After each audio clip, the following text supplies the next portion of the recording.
I would like to talk to you briefly today about why product eats technology for breakfast, lunch, and dinner. We have a big transition ahead of us if we want to save CO2 with animal food. The whole market is projected to be 11% of alternative proteins. That meaning we're going from 1 to 2% of alternative proteins to 11%. And only then we can start to significantly cut down on animal meat consumption. Animal meat makes up, or animal proteins make up 18% of global CO2 emissions. How do we get there? I think we have seen many projections. This one might be true, it might not be true. But what we all know, we have a massive job ahead of us. A job that means we need to win consumers. Because consumers are at their heart. They are the decision makers that decide what they eat on a daily basis. And to have and convince consumers to shift and to change, we need to offer them something that is better.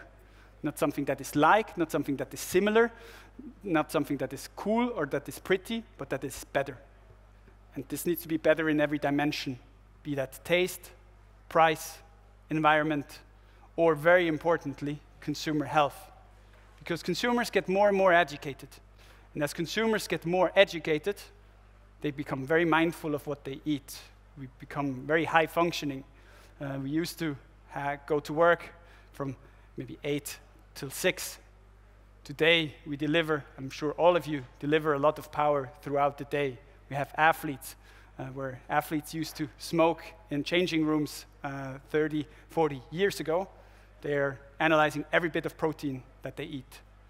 And so I think this is a global trend with consumers trying to do better, not just for themselves, but also for the environment. And when we approached the problem 4 years ago, we settled on exactly taste, price, environment, and health, because if people can't afford it, they won't make the switch. And we hear in this space, in alternative protein and sustainability, we hear a lot about technology. Personally, I love technology. It's amazing. You can dive into many things. However, in the end, the consumer does not purchase technology. They don't care about the attributes. They don't care about how fancy your process or your diagram is. What we found out that consumers really care about is the product, a product that is better. And I think two very important change or movers in their industry, I think, is Tesla with the Model 3 and Apple with the Apple II, where they really put everything together, the technology that was available at the time, and put it in the best form, the best shape that appealed to consumers and changed their behavior. And only if this change happens, you will change the impact on the environment. So we built up our technology not to consist of one magic bullet. So I'm not here to tell you about technology X being better than technology Y. We don't have 2 technologies. We probably have 5, 6, 7 technologies. But we assemble them in a way that drives consumer appeal and leads people to consistently choose our products.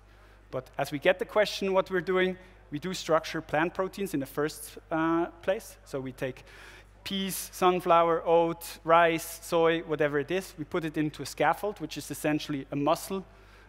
The mussel we do then ferment. We have different fermentation processes. It's not 1, it's not 2, it's 3 and more steps to get really to a whole cut or bio-structured meat.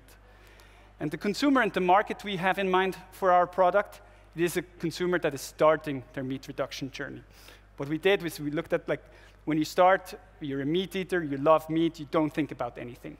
And on the other extreme, you have somebody that is fully vegan, like has lived that lifestyle for 5 or 10 years, did it before it was cool. Very, very different things that you need. And we said we should purposely want to focus the consumer that we want to service, the consumer that we want to make happy, is the consumer that enters the category, that is open to it or that has just started, but is not blown away by what they have yet. And so we focus to bring this juicy, this great tasting proteins that you can shape as a chef. So a lot of the products on the market you cannot shape. Our product you can shape. Every way you treat it differently has a very high impact. And the product we are launching to do that is a full-blown steak. With the steak, I think it's very important that you have this juiciness, this tenderness, this release of umami. We on purpose choose not to have a veal taste, a beef taste, or something taste. We have a planted taste. We have a natural umami taste that comes from fermentation. And the very important thing is we can do a whole muscle of that. We can slice it, shape it in any way we want. So we focused also when we created the product to really plug into the meat industry. The meat industry is used to butcher things, and then you have a different guy that does the processing, and then maybe you have even a different guy who does the slicing.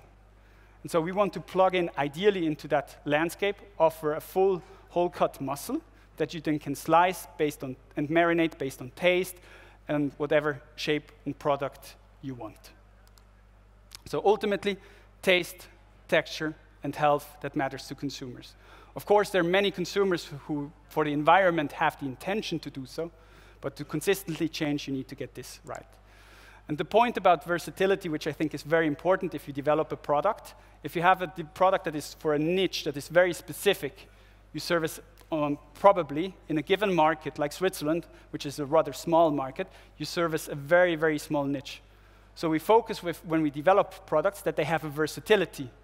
So we first started with chicken. We have a chicken range now. And for the beef range, we do the exact same thing. We want not one cut. We don't want 2 cuts. We want 10, 15, 20 cuts. And I don't need to manufacture them all myself, but I can find partners who can do that. And then we plug into the meat industry. So if you care about why maybe planted is going to lead the next wave, it's superior tech platform. It's a tech platform that we fully own, that is extremely scalable. We have a leading production platform to go with the tech platform, so I think it's the right semblance of technology, but then also how you operate them, that you operate every technology at their peak performance, that you get the maximum efficiency out of it. And then the second, or the last point, is establish a commercial footprint. We are the best-selling brand here in Switzerland. We have 10% of the market. We're growing very fast in Europe. So when we do a product, we also think about how fast we can leverage our existing consumer and distribution basis. That's it from my side. Follow us on social media if you care. Thank you very much for your attention.